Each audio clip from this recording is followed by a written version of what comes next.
యో సూర్యదేవా ఏంది ఎండ్ల మమ్మల్ని బతకమంటావా సావమంటావా? సావండి. నీకు మా మీద ఇంత పగ? నాకు ఎవరి మీద పగ ఉండదు నాయనా, నా ధర్మం నేను నిర్వర్తిస్తున్నాను. ఏది నీ ధర్మమో మమ్మల్ని చంపేసేదా? మరి మీరు చెట్లను చంపేసినప్పుడు ఈ ధర్మం ఎక్కడికి పోయింది నాయనా?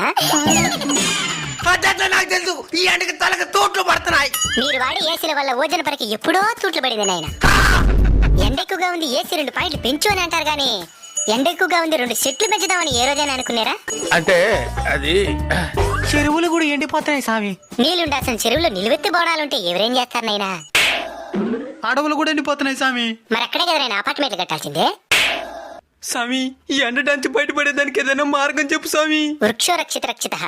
చెట్లను మీరు కాపాడితే అవి మిమ్మల్ని కాపాడతాయి. తప్పకుండా నాటి కాపాడుతాం స్వామి. స్వామి ఇంక మిఠాయి ఈ ఎండలు తగ్గునా? In front there is crocodile festival. అంటే ముందుంది ముసళ్ళ పండగ అని.